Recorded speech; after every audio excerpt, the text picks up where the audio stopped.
तो hello guys, welcome back to my channel. So in this video we will discuss about NIC L AO attempting strategy क्या थी मेरी, और मैंने कितने अटेम्प्ट किए और एग्जाम एनालिसिस क्या-क्या होगा और एक्सपेक्टेड कट ऑफ क्या-क्या होगा वो भी डिस्कस करेंगे। और मैंने अटेम्प्ट जितने किए उससे अच्छा अटेम्प्ट मैं कैसे कर पा सकता था, ये मैं इसलिए बता रहा हूँ ताकि आपको भी इसकी आइडिया लग सके। एग्ज़ाम था 14/9 को और मेरी शिफ्ट थी लास्ट शिफ्ट, मतलब 4:30 की शिफ्ट। उसमें से ज़्यादा बच्चे जो थे मुझे लग रहा है मतलब स्पेशलिस्ट के थे, जनरलिस्ट कम थे, क्योंकि मुझे तो नहीं कुछ दिख रहा था, क्योंकि ज़्यादा से ज़्यादा बच्चे जो थे वो आईटी स्पेशलिस्ट, एओ हेल्थ उसी के में ज़्यादा दिख रहे थे। हमारे सेंटर पे जहाँ पे कोल्हापुर पे था वो वहाँ कंप्रेंशन 8 क्वेश्चन थे, लगभग अच्छे कैसा लेवल बोल सकता है।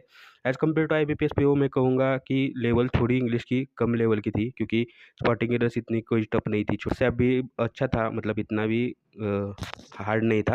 फिल इन द ब्लैंक्स भी अच्छा था, मतलब एक-एक क्वेश्चन बोलोगे इसमें मॉडरेट था, बाकी 4 क्वेश्चन ही ईज़ी थे सभी के। वर्ड यूजेस में 3 क्वेश्चन थे, उसमें से एक मुझे याद है सोल का कुछ वर्ड दिया था, और sentence arrangement as compare to IBPS PO मैं कहूँगा ईज़ी था।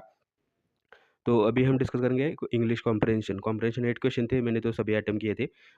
इंग्लिश का सबसे ज़्यादा आपको जो फ़ोकस करना चाहिए वो कॉम्प्रिहेंशन पर ही करना चाहिए, और कॉम्प्रिहेंशन के लिए मैंने तो इंडियन एक्सप्रेस का सब्सक्रिप्शन लिया है।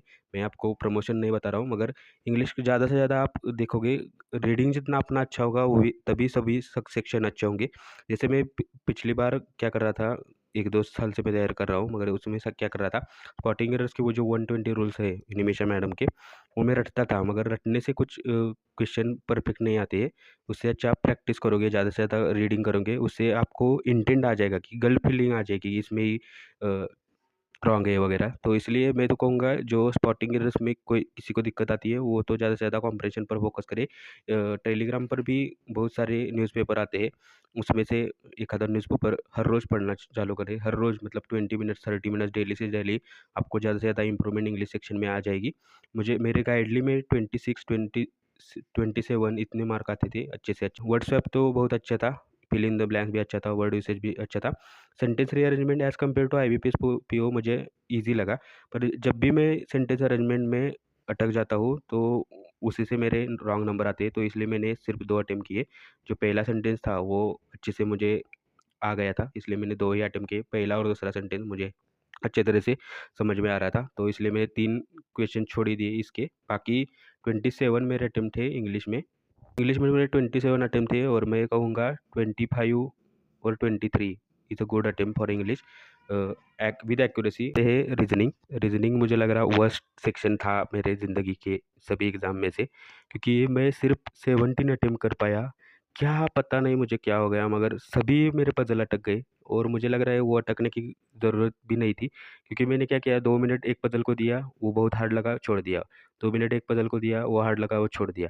इससे अच्छा मैं 2 पज़ल कर ही लेता। मैं लग रहा हूँ मुझे 6-7 मिनट भी लग जाते तो भी कुछ दिक्कत नहीं थी, क्योंकि मेरे स्लॉग वगैरह बहुत अच्छे हैं। वो 14 अटेम्प्ट में कर चुका था पहले ही, अच्छे तरह से, मतलब लग रहा है 6-7 मिनट में ही वो 14 अटेम्प्ट हो गए थे। मगर क्या होगा, थोड़ा पैनिक होने की वजह से उतना मेरा अटेम्प्ट नहीं गया, तो इसलिए मैं तो रीजनिंग सेक्शन में बहुत नाराज़ हूँ कि इतने ही मेरे अटेम्प्ट हो गए। क्या कुछ पता नहीं, मुझे लग रहा है मेरा दिन नहीं था कल का, तो इसलिए थोड़ा तबीयत भी बीमार थी, इसलिए मुझे लग रहा है वो हो गया होगा। मगर रीजनिंग में अभी मैं अटेम्प्ट कर पाता पाता था 27-28। गाइडली में मेरे अच्छे मार्क्स आते थे रीजनिंग में, क्वांट में नहीं आते थे, मगर एग्ज़ाम में उल्टा हो गया, क्वांट में अच्छे खासे मार्क आ गए, मगर इसमें थोड़ी दिक्कत आ गई। तो रीज़निंग का मैं यही बोलूँगा कि अभी मुझे तो नहीं समझ में आ रहा है कि क्या करना चाहिए। मुझे लग रहा है अटेम्प्टिंग स्ट्रैटेजी आपकी अच्छी होनी चाहिए रीज़निंग में, वही तभी आप अच्छे से मार्क कर पाओगे, क्योंकि मुझे लग रहा है इसमें 2 मिनट दी गई, इसमें 2 मिनट दे गए, इसमें 2 मिनट दे दिए।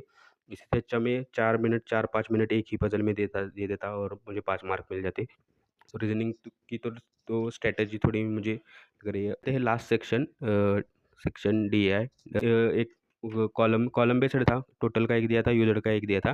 दूसरा जो डीआई था वो टोटल का रेशियो दिया था, मतलब 9 4:9, और डिफरेंस दिया था एक सेक्शन का और दूसरे सेक्शन का, मतलब कैसा निकालना था, 4 और 9 था ना, तो 4 और 9 की पहली सब्ट्रैक्शन करनी चाहिए थी, 4 और 5, और 5 और 1 का डिफरेंस आ गया 1, तो आगे वैल्यू थी 10 20 ऐसी। तो वो मुझे अच्छा लगा, कैसलेट थी अच्छी, मगर मैंने 2 मिनट उसमें वेस्ट कर दिए लेस प्रैक्टिस की वजह से। एक सेक्शन मुझे आ ही नहीं रहा था उसमें से। तो बाकी स्पीड मैथ्स 5 अप्रॉक्सिमेशन थे और 5 मिसिंग नंबर, वो मैं कहूँगा अच्छे थे। और अरिथमेटिक में भी 4-5 आप कर सकते, तो क्वांट में मेरा अच्छा अटेम्प्ट 26 हो गया है। तो क्वांट में बोलूँगा मैं अभी ज़्यादा से ज़्यादा और भी सेक्शनल मार्क्स देने चाहिए। अभी हम फाइनलाइज़ करते हैं। इंग्लिश में 27 अच्छा खासा अटेम्प्ट है, क्वांट में 26, मैं सैटिस्फाई हूँ इस अटेम्प्ट से। रीजनिंग में 16 या 17 अभी कंफर्म नहीं है, क्योंकि ये क्वेश्चन मुझे नहीं लग रहा है कि क्या हो जाएगा। तो ये 16 ऐसा अटेम्प्ट है, तो 69 अटेम्प्ट है मुझे लग रहा है, और मैं अच्छे तरीके से कर सकता था 75-80 अटेम्प्ट तक, मगर क्या पता रीजनिंग में बहुत अटक गया, और मुझे लग रहा है कल का दिन थोड़ा बुरा ही होगा। तो मेरी स्ट्रीम थी बिजनेस एनालिस्ट की पहली बार वैकेंसी आई है, और अच्छी खासी वैकेंसी है। तो कट ऑफ मुझे, मैं कह रहा हूँ 65 या 60 तक कट ऑफ जा सकता है, ऐसा मुझे लग रहा है पर्सनली, कि पहली बार पोस्ट है, और अकाउंट का जो आप कट ऑफ देखोगे 63 67 या उसी के आसपास होता है, और एओ हेल्थ का भी कम होता है। तो बिजनेस एनालिस्ट की मुझे नहीं लग रहा है कि ज़्यादा बच्चों ने अप्लाई किया है, तो मुझे तो लग रहा है 65 या 60 हो गए तो अच्छा खासा मार्क्स है। और बाकी जनरल्स का मुझे लग रहा है 75 टू 77, या मुझे लग रहा है 72 या 73 भी हो सकता है, क्योंकि पिछली बार 81 कट ऑफ था, और पिछली बार का पेपर भी थोड़ा हार्ड था। तो इसी के कारण रीजनिंग में बहुत बच्चे अटक गए हैं, मैं जैसे अटक चुका हूँ, क्योंकि बाकी के लोगों को भी अटेम्प्ट 25 24 इतने ही है। बाकी मुझे तो यही कट ऑफ प्रेडिक्शन थी। आपके अटेम्प्ट और आपकी स्ट्रीम कौन सी है, वो भी आप कमेंट बॉक्स में बताना, और आपका क्या सजेशन है इसी के बारे में, जो मैंने अभी एनालिसिस बताया, वो भी कमेंट बॉक्स में बताना। आपका सजेशन क्या है, जिसके के कारण मैं अभी और इम्प्रूवमेंट कर सकता हूँ, वो भी बता दीजिए, कि ये वीडियो बनाने का मकसद मेरा यही था। और बाकी मैं तो सभी से एक ही बात कहूँगा कि इंग्लिश के लिए कॉम्प्रिहेंशन पर ज़्यादा फोकस करो, ज़्यादा से ज़्यादा रीडिंग करो। बाकी गाइड मुझे लग रहा है मेरी एक जो मिस्टेक हो गई बड़ी, लग रहा है सिर्फ मैं गाइडली पर ही डिपेंड हो गया था। मुझे लग रहा था कि गाइडली के जैसे जो मौका थे वैसा ही लेवल तगड़ा आएगा, तो इससे अच्छा मैं और भी ज़्यादा से ज़्यादा मौका देना चाहिए था हॉलीवुड या टेक्स्ट बुक का। तो टेक्स्ट बुक का भी अभी लेवल मेंटेन किया है उन लोगों ने। तो वे फॉरवर्ड यही होगा कि ज़्यादा से ज़्यादा मॉक फिर से देने हैं, और अभी एलआईसी एओ का जो एग्ज़ाम है उसको अच्छे तरीके से टारगेट करने हैं अभी। बाकी मैं ज़्यादा से ज़्यादा पीओ और क्लर्क में इंटरेस्टेड नहीं हूँ, क्योंकि मैं ऑलरेडी वर्किंग हूँ ये डिपार्टमेंट ऑफ पोस्ट में। तो इसलिए सेंट्रल गवर्नमेंट छोड़ के पीएसयू में आना थोड़ा मुझे रिस्की लग रहा है। अगर अच्छी खासी पोस्ट होगी तो मैं ज़रूर ट्राई करूँगा। तो बाकी आपका क्या कहना है इसके बारे में, वो ज़रूर कमेंट बॉक्स में बताना। वीडियो कैसी